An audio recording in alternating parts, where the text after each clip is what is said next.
이슈의 페미니즘.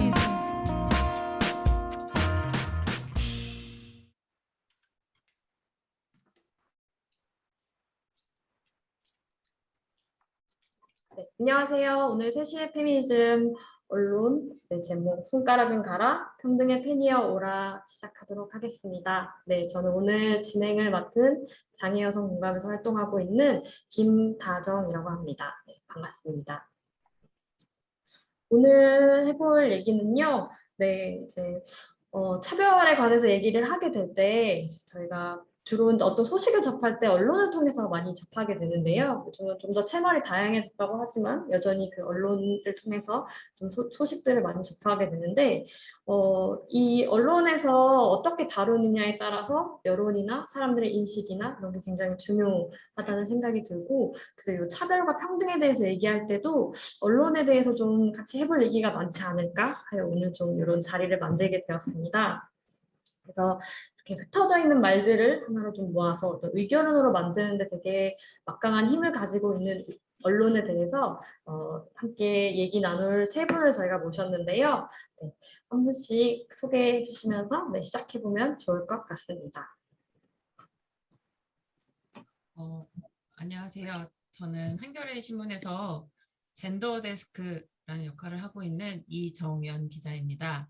네, 언론이 차별금지법 제정에 도움이 되기보다는 뭔가 차별과 혐오에 좀 앞장서는 경우들이 좀 많기는 한데, 오늘 그런 말씀들 많이 같이 전해 듣고 언론계 같은 동료들, 종사자들과 또 나눌 수 있는 기회를 가져보도록 하겠습니다. 네, 오늘 함께 해주신 첫 번째 소개해주신 이정연님이신데요. 네, 저희가 지금 그 문자 통역이 약간 지금 세팅 중이신 것 같아요. 그래서 얘기해 주실 때 조금 천천히 얘기해 주시면 좋을 것 같습니다. 네, 다음으로 권순택님 소개해 주시겠어요? 네. 예, 안녕하세요. 저는 언론개혁 시민연대에서 일하고 있는 권순택이라고 합니다. 말씀해 주셨듯이 어쨌든 미디어가 굉장히 많은 영향을 미치고 있는데, 차별금지법 제정하는 과정에서도 그럴 거라고 생각이 되는데, 현재 언론이 어떤 태도를 보이고 있는지에 대한 이야기를 좀 주로 하게 될 것 같아요. 네, 오늘 초대해 주셔서 감사합니다.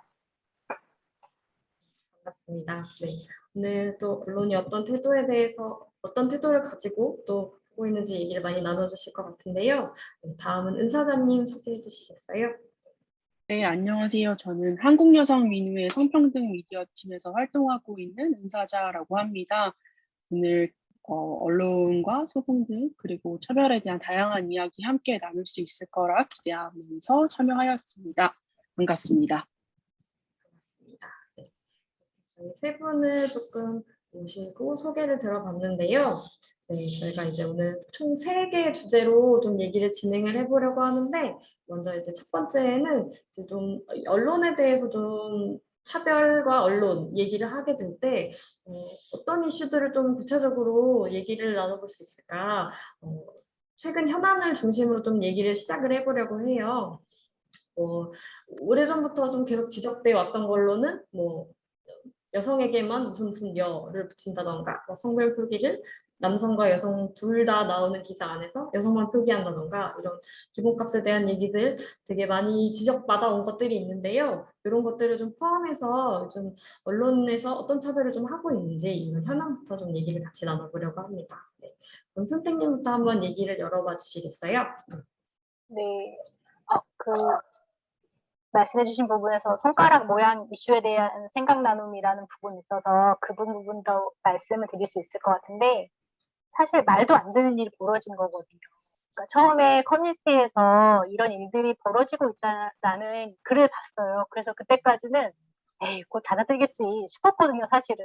근데 이게 점점 커지더니 언론이 보도하고, 국민의힘 이준석 대표가 가세하고, 또 몇몇 남성들은 GS 편의점 앞에서 기자회견도 하고, 그런 것들이 또다시 언론을 통해서 보도되고, 이런 일련의 모습들이 좀 연결됐던 부분들이 있었고, 당사자는 더욱 그랬겠지만 저 개인적으로도 굉장히 끔찍했던 그런 사건으로 기억되는 것 같아요. 문제는 저는 그때부터 오히려 더 시작됐다고 생각이 되는데, 첫 단추부터 잘못 끼워졌다고 생각이 돼요. 그러니까 대기업이 사과를 했고, 포스터가 폐기되고 그런 게 이제 반응이 있었던 거잖아요. 그러니까 문제를 제기했던 세력들이 그 다음으로 한 일이 그 손가락 모양을 쓴 타 기업들, 정부 기관들을 찾아 나섰던 거였거든요, 사실은. 그렇게 되니까 줄줄이 사과 행렬이 이어졌던 거죠. 저는 이것이 한국 사회 표현의 자유를 굉장히 위축시키는 행태를 만들었다라고 생각이 되고, 실제로 그 이후에 그 손가락 모양이 낙인이 돼버려가지고 이제는 유사한 손가락 모양을 쓰는 것도 되게 주저하게 되는 그런 상황이 됐다라고 생각이 들고, 지금은 그 표현이 손가락인 것뿐이지만 지금도 이제 그래서 공격받듯이 오조우업이라는 표현이나 웅행웅이라는 표현이나 그런 영역들이 점점 넓어질 수밖에 없다라는 생각이 들어서 이 첫 단추가 잘못 깨졌다라는 생각이 들고, 문제는 언론 운동을 하는 입장에서 이런 부분에 있어서 언론이 일조했다, 역할을 했다 그렇게 되는 과정에 이런 부분에서 좀 자괴감이 드는 부분이 있었던 것 같아요. 그러니까 모든 사안이 조회수가 된다라는 이유로 이제 보도를 했던 거라고 생각이 되거든요. 사실은 언론사 내부에서는 기사의 가치가 있는 것이냐 이런 걸 좀 따져봤어야 되는데 그렇지 못했던 점들이 분명히 있었던 것이고, 비판해야 할 일을 논란이라는 글자 뒤에 좀 숨어서 대량의 기사를 쏟아낸 것도 언론이었고, 그리고 GS 편의점 앞에서 진행된 기자회견에도 주목한 언론들이 나갔다라는 점도 마찬가지고, 그런 것들이 좀 언론이 실책했던 게 아닐까. 그런 걸 보면은 뭐 언론이 민주주의를 지탱하는 한 축이라고 배워왔는데 그렇게 알고 있고 지금도 그렇다라고 믿고 있는데 맞는 말인가? 뭐 이런 의구심도 드는 그런 사건이었다는 생각이 들어서 좀 안타까웠다 이런 부분들이 좀 문제다라고 생각을 했던 것 같습니다. 네, 말씀해주신 대로 사실 언론이 가진 힘이 더 크기 때문에 그런 어떤 잘못 이렇게 손가락 사건처럼 이렇게 뭔가 잘못 힘이 발휘될 때 더 비판의 목소리가 커지게 되고, 그리고 또 그런 잘못 발휘됐을 때 생기는 그 클래시라던가 어떤 그 영향력이 엄청 크다는 생각이 되게 드는 것 같습니다. 네. 임 사장님은 최근에 어떤 활동이 있었다라든가 아니면 이런 현안들 좀 나눠주실 게 있을까요? 저도 처음에 이제 손가락 관련해서 좀 이야기 나눠보고 싶었는데, 저는 그 이슈 접했을 때, 좀 당황스러운 느낌이 들었습니다. 이런 비상식적인 생각을 정말 다들 귀 기울여 들어주고 진짜라고 생각하는 건가? 페미니즘을 뭐라고 생각하는 거지? 페미니스트가 뭐, 진짜 일루미나티도 아니고, 여기저기 침입해서 되게 음침하게 손가락 표식을 뭐 남기는 그런 활동을 하는 거라고 생각하는 걸까?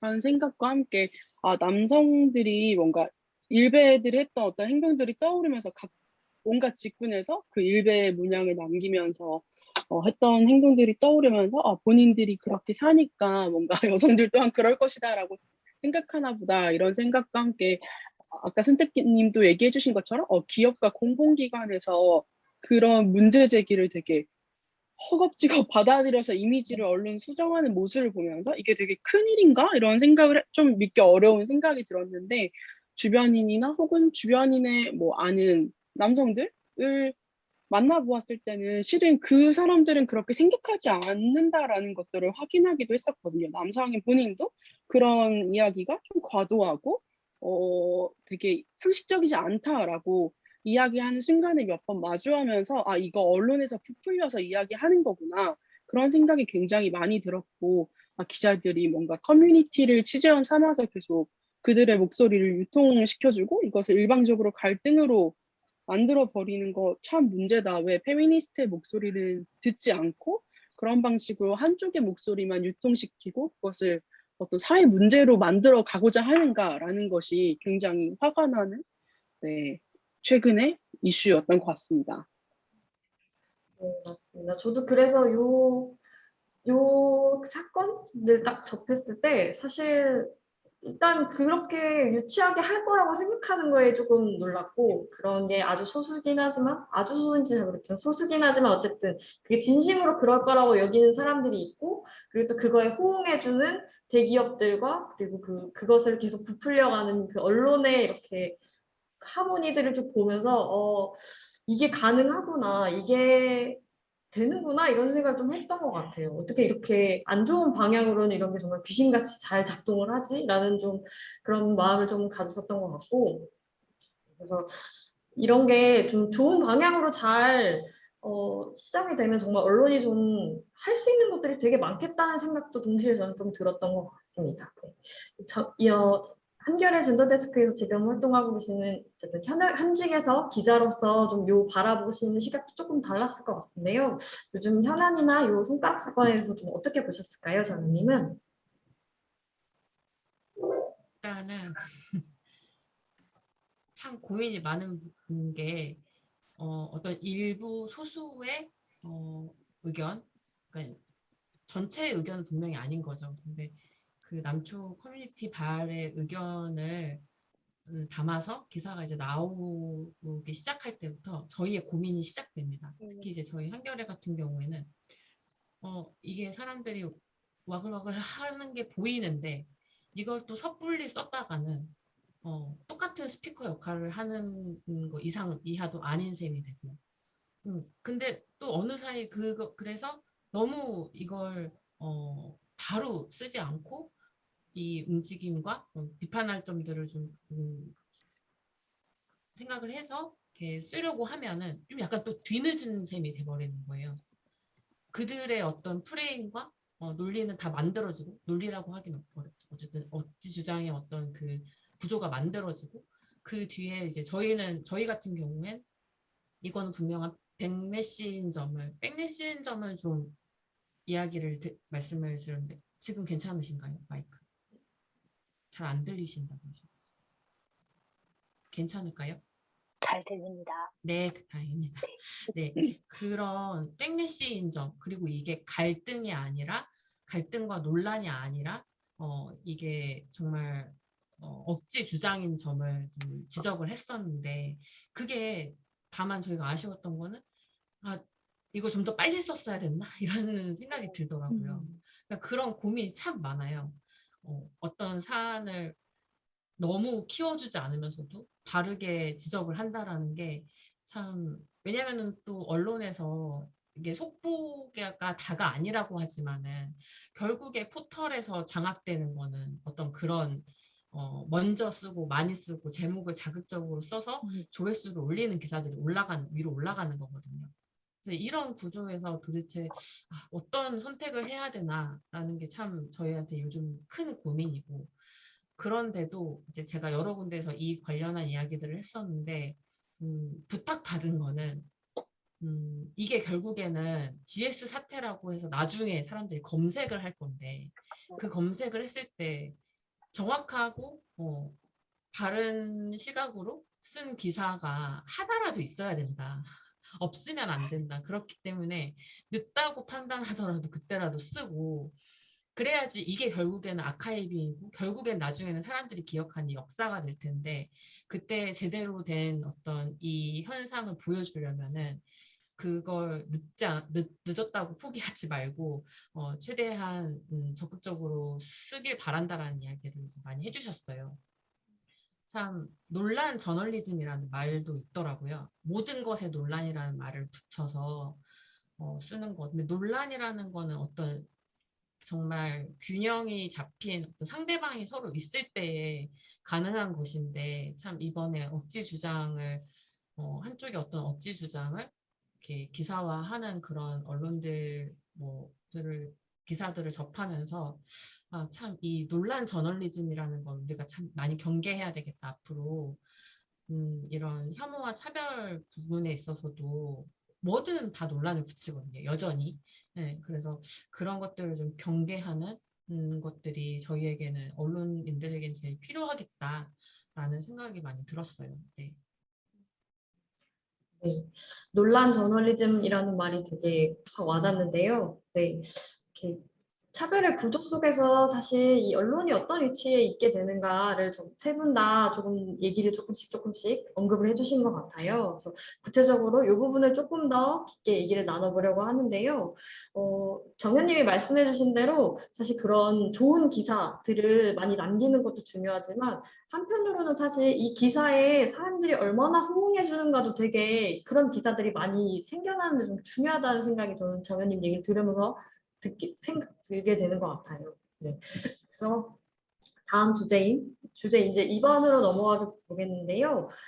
이런 언론이 그래서 사실 오롯이 혼자 이렇게 뭔가 동동 떠 있는 게 아니라 굉장히 많은 상호작용 속에서 힘을 발휘하기도 하고 또 어느 순간에는 힘을 받아서 이렇게 증폭되기도 하는데 그래서 이 언론들이 어떤 구조에 좀 놓여 있는가 이런 걸 좀 보면은 좋을 것 같다는 생각이 들어요. 그래서 이 부분에 대해서 선생님 먼저 한번 말씀해 주실 수 있을까요? 네, 다정님께서 앞서 이야기했던 주제에서 무슨 여라고 이야기되는 그런 여성을 대상화하는 표현들이 문제라는 그런 이야기를 해주셨는데, 사실은 그거는 눈에 보이는 차별인 거죠.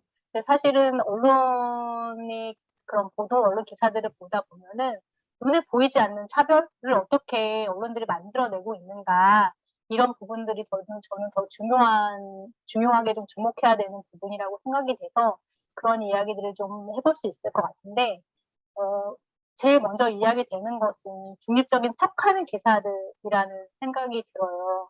그러니까 어쨌든 성차별 요소가 포함되어 있는 그런 용어들을 아무렇지 않게 사용하는 부분인 건데, 아까 이정현님께서도 말씀해 주셨듯이 젠더 갈등이라는 표현, 논란이라고 하는 표현들이 굉장히 많잖아요. 근데 사실은 그런 프레임을 말씀하셨듯이 과거의 프레임을 그대로 언론들이 똑같이 복제하고 있다라는 생각이 들어서 이제 정현님께서 되게 고민이 많다고 하셨는데 사실은 이거는 정말 문제거든요. 사실은 백넷이라고 이야기를 해야 되는 것들을 단순히 갈등이라고 표현하는 것들이 문제라는 생각이 들고, 그리고 최근에 이제 안산 선수에 대한 온라인에서 발생한 그런 백넷이가 있었는데 그런 것들이 우리나라에서는 대부분 논란이나 갈등으로 보도가 됐지만 외신에서는 온라인 학대라고 이제 규정을 했던 부분이 명백하게 있었던 거잖아요. 이 차이는 무엇일까? 과연 우리 언론들은 왜 그런 것들에 대해서 용어를 사용할 때 고민을 하지 않는 것인가에 대한 그런 문제 제기를 해볼 수 있을 거라는 생각이 들고, 그리고 아까 이제 중립이라는 말씀을 드렸는데 중립이라는 이름으로 그런 기사들이 많이 나와요. A는 이렇게 이야기했고 B는 이렇게 이야기했다. A와 B를 같은 무게로 이제 그런 보도를 하는 그런 모습들을 많이 볼 수 있는데, 그렇게 됐을 때 이런 성차별 문제는 어떻게 발생이 되냐면 피해자와 가해자를 같은 무게로 다룰 수 있다라는 위험성이 있는 거예요. 그래서 그런 것들에 대한 문제가 분명히 있을 수 있고, 또 객관이나 과학이라는 이름으로 통계를 가져오기도 하는데 이런 부분들도 그 통계가 어떤 통계인가, 어떻게 설계된 통계인가를 보지 않고 그 통계가 이렇게 나왔으니까 우리 이렇게 보도해도 돼. 그냥 겉모습만 이렇게 가져와서 쓰는 그런 부분들, 이런 부분들에 대해서 보다 좀 면밀하게 언론들이 좀 사안을 바라볼 필요가 있겠다라는 생각이 들었고, 그리고 직접적인 표현이 문제가 되지 않는, 그러니까 직접적인 표현이 아니지만 문제가 되는 사례가 또 있는데, 성폭력 사건이 이슈될 때마다 언론들이 소환하고 있는 사람들은 누구인가에 대한 그런 부분도 잘 살펴봐야 되는 문제인 것 같아요. 너무도 쉽게 이야기되는 부분이 여성가족부 뭐하냐, 여성단체들 왜 성명 안 내느냐, 더불어민주당 내 여성 의원들 뭐하냐, 이렇게 소환되는 그런 단체와 조직들이 있고 개인 명의 소환되기도 하거든요. 서지영 검사 그렇게 성차별 관련해서거나 이런 것들 발언도 많이 하는데 왜 이번에는 발언 안 하냐, 장혜영 의원이나 류호정 의원 왜 얘기 안 하지, 이렇게 개인이 소환되기도 하는데 이런 기사 꼭 있어. 이런 사건들 있을 때마다 꼭 나오는 기사인데 굉장히 나쁜 기사인 거죠. 사실은 박원순 전 시장의 성폭력 대부분이 팩트로 드러난 성폭력 사건의 가해자가 남성이었는데 이런 사건들에서 마저 여성이 욕먹는 그런 구조를 만드는 기사들인 거예요. 그게 상식적으로 생각을 해봐도 이 사안에 대해서 입을 열어야 하는 사람들이 누구인가 너무 명백한데 그런 사람들에 주목하지 않고 여성가족부, 여성단체들한테 니네는 왜 일을 안 하냐라고 그들한테 또다시 요구를 한다는 거죠. 이런 이런 기사들도 당연히 좀 조심해야 되는 문제라고 생각이 들고, 근데 저는 그런 100% 비교 대상이 아닐지라도 반대의 사례가 있어요. 최근에 이제 윤여정 씨가 오스카 시상식에서 수상을 했을 때 왜 조영남 씨가 축하를 받아야 했는가, 이런 기사들이 있었던 거잖아요. 이런 것들을 남녀를 놓고 보면은 굉장히 씁쓸한 그런 모습들이 되는 거죠. 근데 저는 이게 언론이 뉴스 가치를 어떻게 매기는가의 문제와 되게 굉장히 긴밀한 연관이 되고 있다고 생각이 되는데, 제가 뉴스의 가치를 어떻게 선별하는가에 대해서 이제 대학교 때 배웠을 때는, 개가 사람을 보는 건 보도 가치가 없지만 사람이 개를 보는 건 보도 가치가 있다라고 배워요. 그러니까 그게 너무 일상적인 것들은 보도 뉴스 가치가 없지만 그거와 반대되는 경우들은 이제 보도 가치가 높다라는, 그렇게 보도 가치가 매겨진다라고 이제 뭐 그런 언론학이나 신문방송학 이런 데서 이제 가르치거든요, 사실은. 그런 것들이 오늘 대담과 어떻게 연결되는가를 생각해봤는데, 이런 이야기를 해볼 수 있을 것 같아요. 그러니까 평균적으로 보면은 남성이 여성에게 가하는 폭력이 많아요. 이거는 대검찰청 등에서 발표하는 수치만 보더라도 명확하게 드러나거든요. 그런데 여성이 피해자인 사건들은 셀 수가 없이 많으니까 잘 보도가 되지 않아요. 이게 너무 일상적인 그런 내용인 거니까. 그래서 그 중에서 심각하거나 폭력이 심각하거나 잔혹하거나 아니면 굉장히 기행적이다라고 생각되는 것들에 대해서만 언론이 선택적으로 보도하고 있다라는 거. 그래서 그런 사건들만이 독자들과 시청자들이 이제 보게 되는 그런 것인 건데, 반대의 경우를 보면은 여성이 폭력을 가했다, 여성이 가해자다. 이거는 전체 사건, 폭력 사건에서는 굉장히 낮은 비율이지만 보도 가치가 높다라고 인식이 되는 거죠. 그 똑같은 폭력이 발생했다고 하더라도 피해자가 여성인지 남성인지에 따라서 보도 가치가 다르게 매겨지고 실제로 보도되는 비율도 달라지는 거. 이게 이제 현실이라는 생각이 좀 들어서 이런 이야기를 해보고 싶었던 거고, 제가 이런 이야기를 할 때 대표적으로 좀 거론하는 사건이 있는데, 고혜정 씨 사건이 저는 그렇다고 생각이 돼요. 제가 아침마다 이제 듣는 시사 라디오가 있는데, 그곳에서 가장 이 고혜정 사건에 대해서 여러 차례 어떻게 지칭을 했냐면, 사상 최악이 잔혹범죄라고 지칭을 했거든요. 그 이야기를 들으면서 청취자로서 저는 되게 의아했던 거예요. 그렇다면 일면식도 없는 관계에서 아주 잔혹한 방법으로 수없이 많이 죽어간 수많은 여성들을, 피해자들을 어떻게 이야기할 수 있는 거지? 그 여성들이 받은 피해는 아무것도 아닌 것인가? 이런 생각이 들었던 거고, 가해자가 여성이기 때문에 이런 표현이 붙었던 게 아닐까라는 생각이 들어서, 이런 부분은 좀 조심스럽게 언론들이 다가가야 되는 게 아닌가라는 좀 생각을 해봤던 것 같습니다.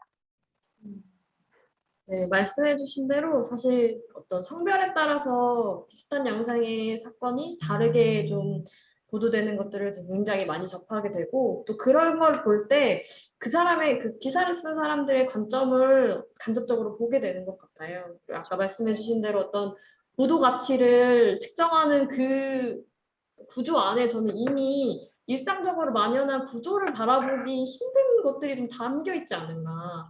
이미 어떤 희소한 것들 위주로 어떤 보도가 될 때, 물론 그런 것만을 보도하진 않고 어떤 일상적인 구조를 바라보는 기자분들도 물론 계시지만, 사실 지금의 어떤 조회수나 이런 걸 높이기 위해서 뭔가 희소한 것들, 그런 소위 말하는 보도 가치가 높은 것들이라고 말되는 것들이 어떤 그 현실에 있는 사회 구조의 문제를 드러내고 그것을 같이 좀 여론화하는 것이 아니라 가십거리를 좀 재생산한다, 이런 생각이 좀 들게 되는 것 같아요.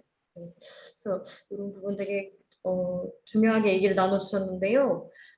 이 외에도 조금 더 해볼 얘기가 아마 있을 것 같아요. 지금 미디어 팀에서 활동하시면서 누구의 목소리를 좀 어떻게 다루는가에 대해서도 조금 얘기를 해볼 수 있을 것 같은데요. 네, 은 사장님 이 관련해서 조금 얘기를 나눠주실 수 있을까요?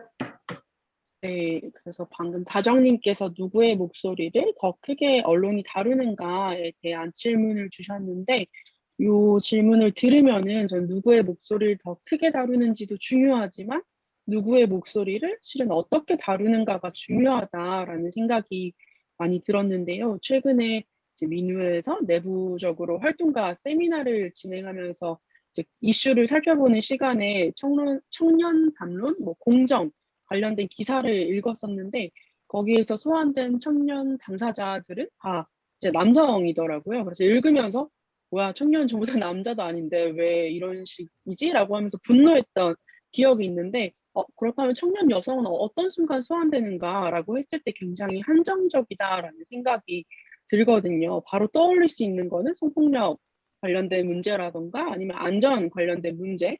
그래서 언론에서는 여성을 피해자로 다루고 싶을 때만 소환하고 있다라는 생각이 되게 강력하게 들면서 최근에 민우의 성폭력 상담소에서 성적 수치심의 빨간 카드를이라는 활동을 진행하면서 언론이 성폭력을 다룰 때 어떤 이미지를 사용하는가, 피해자가 뭐 웅크리고 있고 숨어 있거나 혹은 눈물 흘리는 이미지, 이런 것들을 주요하게 사용하는데 정말로 피해자에게 수치심이 있는 그런 경우가 있지만 물론 그것을 언론이 실은 바라고 있는 건 아닌가? 어떤 피해자를 상처 입은 수동적인 존재로 묘사하고 싶어 하지는 않나? 라는 어떤 문제의식에서 이제 이미지를 제보받는 활동을 해왔었는데, 그것을 받아보니까 정말 놀랍도록 천편일률적인 이미지들이고 정말 좀 끔찍스럽다라는 느낌이 드는 정도였었거든요. 그래서 그런 것들을 보면서 언론이 다루고 있는 어떤 여성의 이미지라는 것이 굉장히 납작하다라는 생각이 많이 든다라는 생각이 들고, 또 이 외에도 뭐 예를 들어서 전문가에 대한 인터뷰를 하거나 그럴 때에도 여성 전문가가 소환되는 경우에는 보통은 젠더 관련 이슈일 때만 이제 소환이 되는 것 같은데, 실은 다양한 분야에서 뛰어나게 활동하고 있는 여성들이 많은데 그런 것들을 좀 찾아보거나 그러지 않고 하던 대로 한다라고 하는 것은 굉장히 좀 게으르지 않나라는 생각이 들면서, 이외에도 언론이 어떻게 차별적인 구조를 만드는데 약간 일조를 하는가라고 했을 때 떠올릴 수 있는 것들 너무 많다. 막 천년 동안 이야기할 수도 있다라고 같이 팀에서 이것을 준비하면서 이야기를 나눴는데, 실은 이제 성차별적인 세상에서 살아가고 있고 누구나 그런 사고, 그런 행동을 할 수 있다라고 생각하거든요. 페미니스트들도 태어날 때부터 뭐 페미니스트로 태어나는 건 아니니까. 다만 기자와 기사가 아무런 고민 없이 반성 없이 사회의 어떤 문제적인 행태를 그대로 따라가는 건 전혀 다른 문제 이다라는 생각이 들고, 여전히 언론은 사회의 어떤 담론을 확산시키고 확장시키는 데 큰 경로이기 때문에 그러한 데 조금 문제 의식을 갖고 기사를 생산해내야 하지 않을까라는 생각을 많이 합니다. 네, 민우의 활동을 소개해 주시면서 관련해서 얘기를 좀 깊게 나눠주셨는데요. 그 연결해서 저희 그 장애여성 공감에서도 사실 장애여성 성폭력에 대해서 기자가 어떻게 다루고 있는지 모니터링 활동을 한 적이 있었어서 그 활동과 되게 연결돼서 들렸던 것 같아요. 그때도 사실 말씀해 주신 대로 일러스트나 그 안에 쓰여지고 있는 단어들 그리고 그 관점들을 좀 중심으로 기사를 모니터링하고 이런 것들을 좀 문제 제기하는 메일도 보내고 하는 시민 감시단 활동을 했었는데요. 그게 사실 몇 년 전이었음에도 여전히 그렇다는 거를 그 은사자님의 활동 얘기를 통해서도 여전히 듣게 되고, 사실 그게 되게 영향이 크고 사실 사람들도 되게 이런 일러스트 문제다라는 얘기를 인식을 되게 많이 공유하고 있음에도 계속 고쳐지지 않는 것 같아요. 그래서 이게 어떤 것 때문일까라는 생각이 들고, 또 이런 그 관행들이 좀 그 언론사나 기자들 내부에서 좀 어떤 자정작용을 하고 있는 걸까? 이런 생각을 또 한편도 하게 되는데요. 그리고 또 말씀해주신 대로 이런 다르게 다루는 것, 어떻게 다르게 다루고 있는지를 좀 살펴보면은 그 기사에서 다루고 싶은 어떻게 좀 관점을 이어나가고 싶은지 되게 보이게 되는 것 같아요. 이게 뭔가 기자 한 명의 어떤 잘못이라기보다는 되게 구조적인 문제가 담겨 있을 것 같은데요. 이와 관련해서 이제 현직에서 기자로서 활동하고 계신 이정현 님이 그런 것들에 대해서 좀 깊게 얘기를 좀 나눠주실 수 있을 것 같아요. 그리고 또한 그 안에서도 언론계 안에서도 사실 어떤 움직임이나 자정 활동들이 있을 것 같은데요. 정현님 이 관련해서 조금 얘기 나눠주실 수 있을까요? 네. 일단 제가 요즘에 자주 하는 말인데 왜 이런 젠더 이슈, 차별 이슈를 다룰 때에 뭐 언론계 종사자들은 학습하지 않는가라는 이야기를 많이 합니다. 보도 용어라는 것 자체가 상당히 보수적이거든요. 그러니까 왜냐면은 많은 사람들이 읽어서 이해할 수 있는 것을 기준으로 이제 기사를 쓰기 때문에 새로운 시각, 관점 이런 부분에 대해서 누구보다 민감해야 되는데 정작 그걸 기사를 쓰면서 쓰는 보도 용어들은 상당히 이제 보수적이에요. 잘 안 바꿉니다. 여러 문제가 구조적인 문제가 있지만 누가 딱히 크게 혼내지 않는다라고 생각을 하고 그러니까 그 피드백도 되게 가려서 받게 되는 거죠. 그러니까 저 같은 경우에는 최대한 이제 젠더 데스크도 하고 원래 이 관련 이슈에 관심이 있었기 때문에 SNS든 어디서든 언론이 이렇게 표현하면 안 돼라는 지적을 저는 아마 2015년 이제 페미니즘 리부트나 이런 것들이 있을 때부터 이제 이야기를 들었는데 누가 그러냐라는 말을 아직도 되묻는 기자들이 있는 거죠. 누가 그런 문제 제기를 하냐. 그러니까 그런 정도로 이렇게 보수적인 어떤 보도 용어의 틀 그리고 기자들이 답습만 있고 학습을 제대로 하지 않는 그런 환경에 때문에 이런 성차별적인 표현 그리고 성범죄 고정관념을 강화하는 표현들이 여전히 잘 바뀌지 않는 이유라고 생각을 합니다. 그런 약간 의문인 거죠. 통계청이라는 곳을 출입을 하는 기자들이 있어요, 만약에. 그러면 통계청에서 나온 통계라는 것이 어떻게 만들어지고 무엇을 다뤄야 되고, 뭐 예를 들면은 한국은행을 출입한다고 하면은 뭐 국민 총생산, 국내 총생산, 뭐 이런 등등의 개념들을 더 정확하게 알려고 하고 노력한단 말이죠. 근데 이 젠더 이슈나 이런 부분에서 성범죄 보도 이런 부분에서는 그냥 여성 피해자가 남자한테 뭐 강간당하고 추행당하고 그냥 그 사건으로만 딱 개념화돼 있고 더 이상의 학습을 잘 하지 않는 이건 분명히 이제 대체로는 남성 중심적인 조직인 이유들도 있을 거라는 생각에 영향을 끼쳤을 거라는 생각이 들어요. 저희도 내부적으로 참 많은 이야기를 했었고요. 젠더 데스크가 2019년 5월에 생겼는데 2년 벌써 2년 5개월 가까이 되어 가는데요.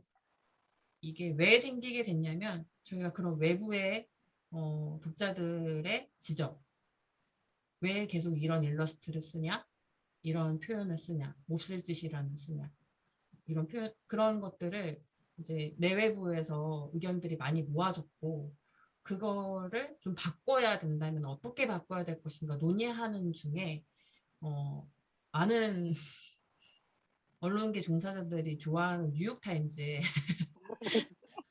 다 좋아하거든요.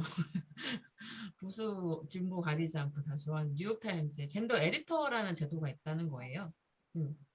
미투 보도나 이런 것들을 하면서 내부의 어떤 톤의 조정 그리고 어떻게 다룰 것인지에 대해서 에디팅을 하는 젠더 에디터라는 직책이 있다고 해서 저희가 우리도 그런 걸 한번 만들어 보자. 그런 의견들을 내면서 이제 에디터급은 아니지만은 저희가 이제 젠더 데스크라는 자리를 만들게 되는 것이죠. 젠더 데스크를 하면서 100% 모든 걸다 그러니까 일단 기본적으로는 젠더 데스크는 한겨레에서 나오는 그 컨텐츠들에서 성인지 감수성이라는 이제 렌즈를 끼고 이 부분에서 잘못된 표현이 있는지 없는지들을 가려내고 수정안을 내기도 하는 그런 일들을 하고 있습니다. 그런데 이 젠더 데스크가 100%다 모든 컨텐츠에 대해서 관여하기는 어려운 노릇이에요. 물리적으로. 하루에 기사가 100개 이상이 올라옵니다. 디지털, 그러니까 지면에 나오는 것을 포함해가지고 다 포함하면은 100개 가량이 기사가 나오는데 물리적으로 생각해 보시기에도 제가 다 볼 수는 없겠잖아요. 그래서 놓치는 것들이 있는데 상당히 많이 나기도 하고 정말 잘못했다라는 생각이 드는 경우도 참 많았어요. 그래서 이걸 계속 이렇게 어떤 데스크의 입장으로 한 명의 직책이 모든 걸 다 커버할 수 없으니 좀 시스템화를 해야겠다라는 생각이 들어서 이거 이제 저희의 경험, 한겨레의 경험입니다만은 올해 5월에 그 젠더 보도 가이드라인이라는 걸 만들었습니다. 그래서 이게 약속이에요. 정말 여러분이 보시면은 그냥 되게 원칙적인데 정도 수준의 그런 가이드라인인데 그래도 이것만이라도 우리가 외부에도 이야기를 하고 다짐을 하자. 이거는 지켜야 되겠다라는 그런 부분들. 그리고 계속 성폭력, 성범죄 보도에 대한 부분들 이야기 많이 나오는데 우리가 또 정말 많이 신경을 써야 될 부분들은 성평등한 콘텐츠를 어떻게 만들 것이냐에 대한 부분. 아까 말씀하신 대로 그 인용구나 뭐 취재원이나 외부 필자들의 성비 이런 부분들도 최대한 맞춰가야 된다라는 이야기들이 나오기 시작을 하는 거거든요. 그래서 이런 것들을 이제 젠더 데스크가 자리에 없거나 이랬을 때 뭐 생기는 문제들 그런 것들 최소화하기 위해서라도 좀 시스템화하는 저희 내부에 시스템화하는 것들을 지금은 당장의 목표로 삼고 있고 다행스럽게도 이런 걸 고민하고 실행을 하는 게 저희 한겨레만 한다고 뭐가 달라지겠어요? 아직도 검색창에 보면은 몹쓸짓, 성폭력 이렇게 하면은 정말 많은 기사가 나옵니다. 몰카 아직도 많이 쓰는 단어예요. 그래서 근데 조금의 다행스러운 거는 제가 기억하기로는 지난해 말에 부산일보 그리고 올해는 경향신문에서 젠더 데스크가 생겼거든요. 그래서 이런 움직임들이 좀 더 언론 전반으로 조금 확장되어 가는 추세인 것으로 보여서 되게 다행스럽다는 생각이 들고 한 가지 이제 저희 아까 은사장님께서 이야기해 주시고 있는데 그 시각물 있잖아요. 정말 그 부분도 저희가 같이 이야기를 하고 있는데 저희가 지금 그 시각물을 새로 만들고 있어요. 그 기존의 어떤 이미지를 제공된 이미지나 그런 것들을 쓰지 않고 그런 성 피해자에 대한 고정관념을 강화하지 않는 그런 시각물을 만들려고 지금 준비 중입니다. 그래서 이런 것들을 좀 더 계속 적극적으로 해 나가는 것이 결국에는 저희가 할 수 있는 일이고 또 많이 알려야 되겠다는 생각이 들어요. 이런 걸 한다고 해야지 또 다른 데서도 아 저렇게서 하니까 우리도 해보자라는 의견이 나올 거라는 생각이 들거든요. 그래서 그런 부분들 앞으로도 좀 부족하지만 더 열심히 해 나가보려고 합니다. 네. 언론사 내부에서의 좀 어떤 움직임들, 그렇게 될 수밖에 없는 구조나, 그리고 또 어떻게 좀 바꿔 나가려고 하고 있는지, 이런 것들을 좀 구체적으로 나눠주셨는데요. 자연스럽게 아마 해주신 얘기에서 조금 넘어갈 수 있는 것 같아요. 주제 세 번째로 넘어가서 평등을 위한 언론의 과제라고 하여서 기자와 언론사 그리고 제도적으로 좀 어떤 것들이 좀 더 구체적으로 변해야 좀 더 평등한 언론사가 될 수 있을까 이런 얘기를 나눠보려고 하는데요. 아까 정현님이 중간에 그 조직 문화에 대한 얘기도 굉장히 잠깐 나왔지만 되게 중요했던 것 같아요. 그래서 이런 부분 아마 나눠주실 것 같은데 이번에는 은 사장님부터 한번 이런 제안 한번 나눠주실 수 있을까요? 네, 저도 기자분들 그리고 언론사에 전하고 싶은 어떤 메시지 생각해 보았을 때 아까 정현님께서 왜 공부를 하지 않지? 라는 질문을 해주셨는데 저도 기자님들 좀 더 많은 공부 혹은 업데이트가 되면 좋겠다라는 생각을 하였어요. 많은 가이드라인들이 준비가 되어 있고 그런 가이드라인에서 제시하는 내용들만 사실은 잘 지켜줘도 굉장히 준수한 수준의 어떤 기사가 나올 수 있을 거라는 생각이 드는데 그런 최소한의 윤리 같은 것들이 지켜지지 못할 때 좀 아쉬운 마음이 들고 기자분들이 좀 더 책임감을 갖고 본인들이 가진 영향력을 좀 정확하게 알고 계시면 좋겠다라는 생각과 함께 내부에서도 더 많은 토론들이 이뤄질 수 있으면 좋겠다라는 생각이 들고요. 언론사에 제안하고 싶은 것은 좀 조직 문화가 변화할 수 있으면 좋겠다. 아까 정현님께서 이야기해 주시기도 하는데 언론뿐만 아니라 한국 사회의 대부분의 조직이라는 것이 그러겠지만 굉장히 수직적이고 성차별적이고 평등하지 않은 조직 문화를 가지고 있을 거라고 생각하는데 실은 성평등한 조직 문화 속에서 성평등한 결과물이 나올 수 있다고 생각합니다. 조직 문화와 활동 혹은 결과물이 따로 가는 게 아니라고 생각하고 실은 독자들도 시민들도 기사 속에서 당연히 그런 것들을 다 느낄 수 있다.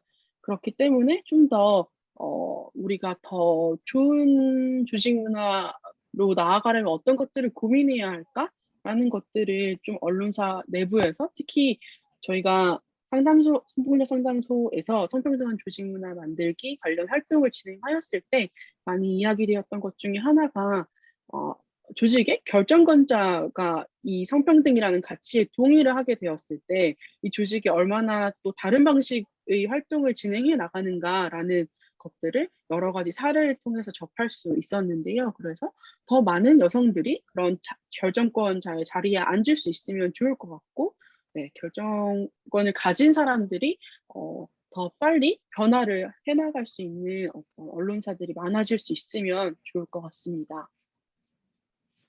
네, 말씀해주신 대로 이런 조직 내 그 임원 비율, 성평등한 문화가 사실 실제 그 조직 안에서 하고 있는 활동에 굉장히 큰 영향을 미치는 것 같고, 그래서 그 조직 안에서도 개개인의 기자뿐만 아니라 그 결정권자들이 좀 성평등한 인식을 많이 갖게 되는 게 중요하겠다 이런 생각이 좀 드는데요. 그래서 실제 언론사에 네. 아니요. 말씀 마저 해주시고 제가 덧붙이고 싶은 말이 있어가지고, 네. 네네. 네, 그런 생각이 드는데요. 네, 덧붙여 주시면 좋을 것 같아요. 네, 네. 네. 또 덧붙이고 싶었던 것은 이제 기자와 언론사에 대한 재현을 고민하다 보니까 실은 저는 이 기사를 읽는 시민들에게도 어떤 역할이 있다라는 생각이 되게 크게 들었습니다. 시민도 더 좋은 기사를 많이 찾아보고 문제적인 기사에는 반응하지 않고 그것을 유통시키거나 소비하지 않는 실천을 해나갈 필요가 있다라는 생각이 들고 저희가 성평등한 콘텐츠를 찾아서 발굴하는 여러 활동들을 진행하고 있는데 그 활동을 할 때 보면은 나쁜 것에 대해서 문제다라고 이야기하는 것만큼이나 실은 좋은 것들에 대해서 이것은 좋고 이 여성 기자 혹은 여성들이 만들어낸 콘텐츠가 굉장히 의미가 있고 어떤 부분에서는 한계적이지만 이 부분에서는 굉장히 나아간 방향이다라는 것을 많이 많이 이야기해 줄 때 그들의 목소리가 또 그 조직 안에서도 이런 반응들이 있구나라는 것을 받아들일 수 있는 계기가 되기도 하더라고요. 그래서 시민들도 좋은 기사를 보면은 더 많이 이 기사가 어떤 점에서 좋았고 의미가 있는지를 많이 많이 이야기할 수 있으면 좋겠다라는 생각을 합니다. 네, 덧붙여 주신 얘기가 굉장히 좀 와닿는 울림이 큰데요. 네, 그 기사를 보는 기사를 쓰는 기자들의 그 각각 기사 하나하나도 굉장히 중요하지만 사실 그게 기사 하나로 그냥 오롯이 존재해서 영향력이 발휘되는 게 아니라 그거에 사람들이 얼마나 반응하냐에 따라서 이게 영향력이 사실 발휘가 되는 것이기 때문에 시민들이 좋은 것을 좋다고 얘기해 주는 게 굉장히 중요하다는 생각이 듭니다. 네, 그래서 그 어떤 비판이 계속 많아질수록 사실 그런 것에 좀 염증이나 좀 피로감을 느낀다고 하는 사람들도 있는데 그렇다면 비판이 아니라 좋은 것을 좋다고 얘기하는 이런 활동도 굉장히 좀 좋은 기사들이 많이 생기는데 중요한 역할을 하지 않을까 이런 생각을 하게 되는데요. 정현님은 요 들으시면서 아마 요 조직 문화에 대한 부분이 좀 더 크게 아까 언급해 주시기도 했고 좀 더 구체적으로 얘기를 해 주실 수 있을 것 같아요. 그래서 요 주제 3 기자 언론사 제도에 대한 제언 부분 정현님 말씀해 주실 수 있을까요? 일단 이제 저희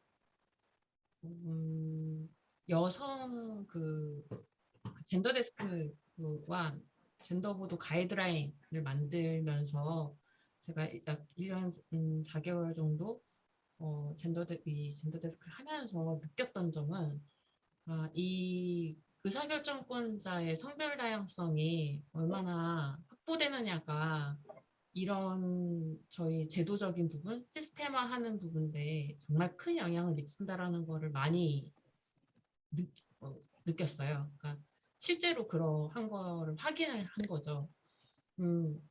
여성 고위직이 많아지면은 보는 많은 것이 달라질 것이다. 뭐 좋은 면도 있겠지만 또 다른 면도 있을 것이고.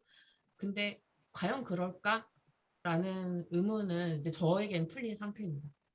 정말 이게 가장 큰 좀 안타깝기도 해요. 그만큼 이 언론계라는 것이 이런 수직 구조가 단단하다라는 것을 역으로 또 보여주는 셈인 거죠. 많은 주니어 기자들이 여성 기자들이 있다고 하더라도 그것이 민주적으로 이렇게 의견이 올라가는 것이 아니라 의사결정권자의 다양성이 많은데 더 영향을 끼치고 있다라는 점은 어, 그런 것들을 좀 보여주고 있다고 생각을 해요. 안타까운 점은 참 이 역시 바뀌기가 어려운 구조라는 것이고 얼마 전에 저희도 이제 저희가 다른 매체에 대해서 지적을 하는 기사를 썼는데요. KBS, MBC의 이사진 성비를 기사를 쓴 적이 있습니다. KBS는 원래 2명의 여성 이사진이 있었는데 자그마치 줄었죠. 2명에서 3명으로 늘어난 게 아니라 1명으로 줄었습니다. MBC도 거의 마찬가지 수준의 정말 소수 의사만 있는 상황이고요. 그래서 이런 것들을 보면서 그 의사결정권자의 성별 다양성 확보를 해서 변화를 하는 것도 좀 여전히 오랜 시간이 걸리겠구나라는 생각이 들어서 좀 힘이 빠지기도 했어요. 그런데 이와 이런 좀 백내시로 보이는 그런 어떤 현상들도 있지만은 또 이제 여타 해외의 어떤 사례들을 보면은 정말 이렇게까지 하나 싶은 정도의 그 성평등한 콘텐츠를 만들려는 시도들, 제도들, 도구들이 있더라고요. 개발이 많이 되고 있더라고요. 그런 것 중에서 10개 중에서 하나만 우리가 제대로 좀 도입해 보려고 노력한다면은 많은 것들이 변하지 않을까라는 생각을 하기도 합니다. 해외 사례 중에서 제가 아주 많이 눈여겨보는 것은 많이들 아실 수도 있을 텐데 BBC에서는 50대 50 프로젝트라는 것을 하고 있고요. 파이낸셜 타임즈는 역시 그 BBC의 어떤 50대 50 프로젝트를 반영을 한 것이기도 하고 또 자체적으로 지금 이것이 좀 바뀌었다고 알고 있는데 2018년인가 도입한 것 중에 하나가 She said, he said, 보시라는 걸 만들었습니다. 그래서 취재원이나 인용구에 이제 보시니까지 매크로 프로그램을 돌려서 그 인용구의 주체가 여성인지 남성인지 구별을 하는 프로그램을 만든 거죠. 그래서 그것들을 통해서 그 결과들을 통해서 얼마나 성편향이 심한지 콘텐츠 성편향이 심한지를 확인을 하고 그것을 개선하려는 노력들을 하고 있거든요. 두 개 다, 이 두 언론사 다 어느 누구도 부인할 수 없는 유력하고 뭐 영향력 있는 신뢰도가 있다고 여겨지는 그런 언론사들인데 이들조차 이런 노력을 되게 열심히 하고 있는데 좀 이런 프로그램들을 작은 수준에서 작은 단위에서나마 해 나가는 게 필요하겠다는 생각이 들어요. 50대 50은 제가 설명 안 들었을 때 짧게 설명을 드리자면 BBC는 방송 프로그램이 있잖아요. 그래서 방송 프로그램의 출연진 혹은 진행자 중에 여성의 비율과 남성의 비율을 50대 50으로 맞추자라는 거를 목표로 한 프로젝트입니다.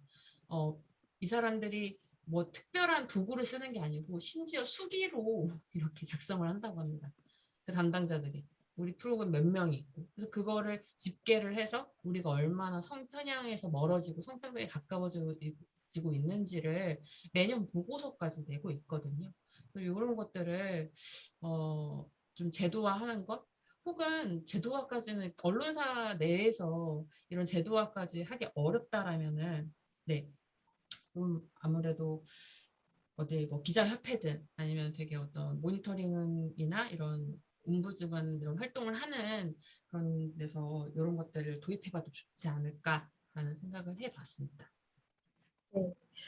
해외 사례까지 되게 구체적으로 좀 나눠주셨는데요. 저희가 지금 벌써 시간이 50분이 돼가지고 이제 권순택님 얘기 제도적 제안 짧게 듣고 인증샷 싣고 55분까지 마무리를 하면 좋을 것 같아요. 네, 그래서 아마 제도적인 제언을 좀 순택님이 자세히 좀 해주실 수 있을 것 같은데 짧게 한 1, 2분 정도로 네, 부탁드릴 수 있을까요? 네, 제도 일단 다 말씀해주신 부분이어서 그냥 짧게 말씀을 드리면 사실 언론인 개개인들에게 요구할 만한 부분은 별로 없다라고 생각이 돼요. 그러니까 사실 태도에 대한 것밖에는 드릴 말씀이 없어요. 내가 쓰는 이 기사가 어떤 효과를 낼 수 있을 것인가. 혹시 내가 쓰는 이 기사가 혐오에 편승하는 기사가 되진 않을지 점검하는 것. 이런 것들이 그런 태도가 되게 중요하다는 생각이 들고 그리고 제발 하나 부탁드리면 프로그램 기획할 때 기사를 쓰기 전에 되게 많은 아까 이제 은 사장님께서 말씀해 주셨듯이 인권 보도 준칙이나 아니면 성범죄 보도 세부 공고 기준 이런 거나 아니면 혐오 표현 반대 미디어 실천 선언 이런 것들이 이미 마련되어 있는 게 있고 그리고 한겨레에 있다고 하는 그 젠더 보도 가이드라인이 있듯이 다른 각 언론사에도 방송 제작 가이드라인이나 이런 것들이 분명히 있거든요. 그런 거 한 번이라도 좀 읽어봤으면 읽어보고 기사를 썼으면 기획을 했으면이라는 말씀을 드릴 수 있을 것 같고 근데 권한과 책임이 무게는 좀 다르다는 생각이 들어요. 그래서 이제 개개인들한테는 이런 정도이지만 중요한 거는 언론사와 제도라는 부분이 들어서 차별 혐오 보도로 자주 비판을 받는 매체들이 있죠.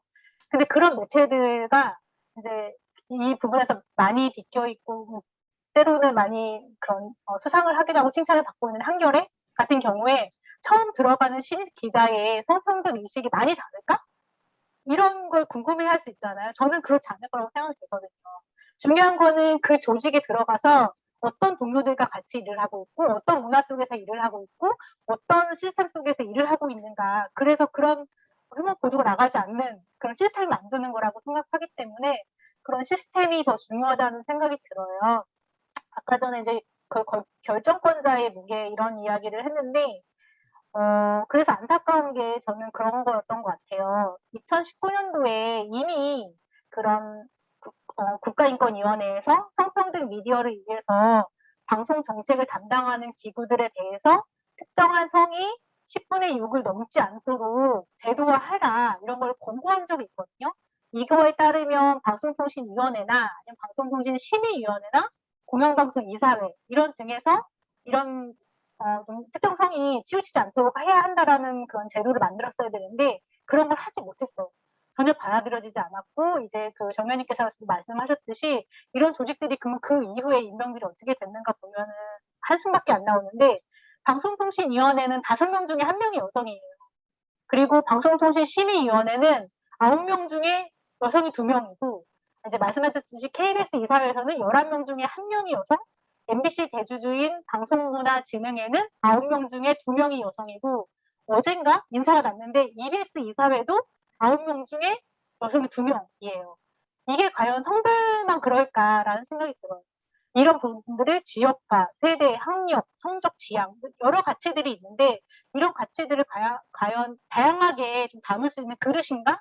라는 생각이 좀 생각해보면 좀 안타깝다라는 생각이 들어서 이런 개개인과 그리고 언론사 이 문화나 어떻게 시스템을 구축할 것인지 그리고 어떤 제도가 필요한 것인지 이런 걸 종합적으로 좀 아우러서 좀 변화의 부분들을 좀 찾아 나가야 되지 않을까 앞으로 이런 생각을 좀 해봤습니다. 네, 제도적인 부분 또 각각 개개인에 대한 그런 제언까지 구체적으로 얘기를 해주셨는데요. 네, 저희가 시간이 다 된 바람에 이제 인증샷 찍고 조금 마무리를 진행하면 좋을 것 같습니다. 그래서 저희가 요청드렸던 게 나에게 차별금지법은 무엇이다 이렇게 해서 적어달라고 요청을 그 이야기 손님께 드렸는데요. 간략하게 왜 어떤 단어를 쓰셨고 어떤 뜻인지 한 줄 정도로 설명해 주시면서 소감과 함께 마무리하고 인증샷 찍으면 좋을 것 같아요. 저는 요거를 열쇠다라고 적었는데요. 그 이유는 사실 지금 어떤 차별에 막혀 있는 문을 열 수 있는 전 열쇠라고 생각을 해서 열쇠라고 적었고 이 문을 열고 나가면 어쨌든 세상은 계속 이어져 나가고 뭔가 천지가 개벽하지는 않겠지만 그래도 다음 세상으로 한 발 좀 나갈 수 있지 않을까 하는 세상에서 열쇠라고 적어보았습니다. 네, 순서대로 순택님, 은사자님, 이정현님 이렇게 순서대로 이거 설명해 주시고 같이 인증샷 찍고 마무리하도록 하겠습니다. 네, 순택님부터 얘기해 주시겠어요? 혹시 보이시나요? 네, 보입니다.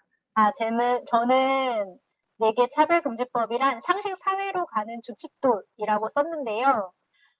차별금지법 혹은 평등법이라고 하면 굉장히 거창하게 생각되잖아요. 근데 그게 아니라 내용들을 살펴보면 굉장히 상식이다라는 생각이 들더라고요. 이미 헌법에 나와 있는 것들을 좀 그런 선언적인 규정들을 법률로 제정하는 것이다라는 생각이 들어서 제발 차별금지법 제정해서 상식 사회로 가보자 이런 이야기를 해보고 싶었던 것 같습니다. 네, 감사합니다. 네, 은사자님도 같이 얘기해 주세요. 네, 저는 가려졌는데 첫걸음이라고 썼는데요. 그렇게 쓴 이유는 이제 차별금지법이 최근에 어떤 여러 가지 문제가 발생했을 때 이거 어떻게 해결해야지 했을 때 차별금지법이 있으면 해결된다라는 생각을 많이 했는데 그러면서 차별금지법 그럼 맞는 키라고 할까 하다가 차별금지법이 맞는 키가 되는 세상은 안 되겠다. 이것은 우리가 평등한 사회로 나아가는 첫 번째 걸음이 되는 사회여야겠다라는 생각이 들어서 이렇게 가지고 왔습니다. 네, 제 것과 좀 연결이 되는 것 같은데요. 마지막으로 정현님 얘기해 주시면서 네, 저희 인증샷 찍고 마무리해 보겠습니다.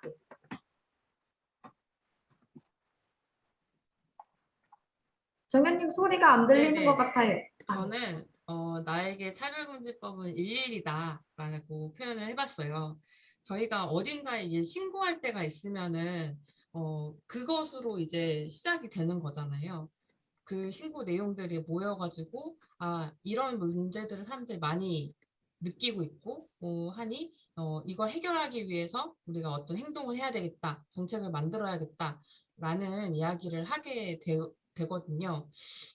최근에 실제로 112에서 반려동물이나 동물 학대 코드를 따로 만들었더니 실제로 한 달에 수백 건의 동물 학대 신고가 들어온다라는 게 알려졌다고 이렇게 나타났다고 해요. 그래서 그걸 통해서 또 이제 그러니까 동물 학대에 대한 정책들도 나오게 되는 셈인데 이런 것처럼 차별금지법이 이제 제정이 되면 우리가 어디엔가 신고하고 호소할 때가 있는 것이니 그걸 통해서 새로운 변화가 가능할 거라고 생각해서 저는 112라고 써보았습니다.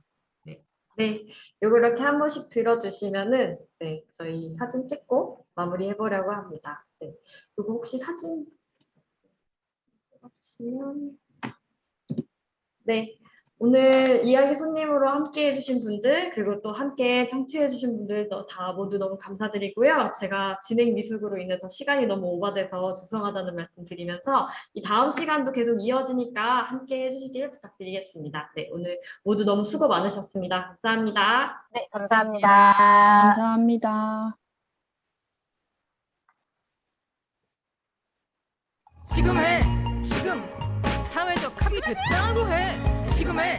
지금 사회적 합의 어디다 대고 해. 지금 해. 지금 사회적 합의 사회적 합의 사회적 합의 사회적 합의 사람이 좀 돼. 지금 해.